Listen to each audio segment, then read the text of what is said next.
Hello, I'm Bethany here interviewing my friend Victoria Clemmons. I just wanted to get you to tell a little bit about your story of deciding to buy a home and then finding the home. Well, I think for me, I had just rented for so many years and kind of came to that realization of, oh, I'm putting my money in somebody else's pocket. I'm helping somebody else pay off their mortgage.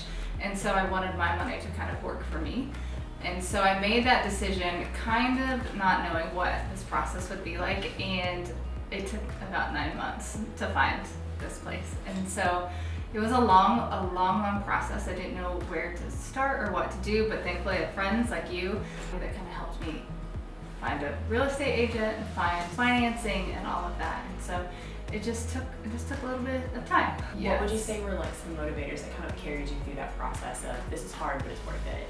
I think for me, internally there was a feeling of I'm not supposed to be in this place anymore. And I know that sounds silly, but just feeling like I had outgrown that season. And that was the factor of, okay, I have to get into the next season, the next step of life. And for me, that was home buying. And I think just having the support of your friends, those people close to you, those ones encouraging you when you're like crying about you just lost that house or your financing's not coming through or this is harder than you thought it was going to be. To kind of help give vision into this one moment isn't the rest of your life. It's just a moment and you can keep going. Will you talk a little bit about what you've learned about financing as a freelance employer?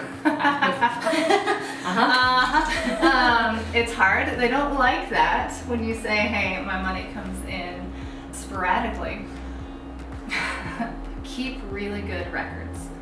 I will say that. So if you freelance, whenever you come to the financing portion of the home buying process, you have to give very detailed records. And so I'm not someone who naturally likes to keep records or is as organized as I would even like to be. And so having to compile everything took some time. So even if you're wanting to start that process and you freelance, but you're like, oh, in 6 months I want to start looking, now would be a good time to get all your pay stubs, kind of go back, print out your bank statements, contact previous employers if you need to get records for things, because they're going to want to see everything for a couple years.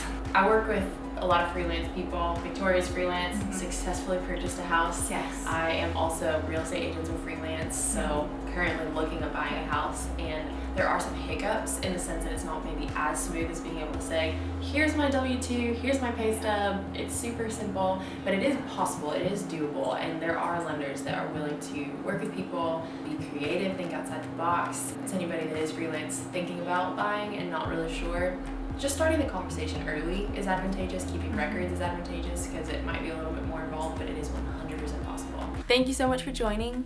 Like and subscribe for more interviews with friends. And if you have any questions, please reach out. I would love to connect with you.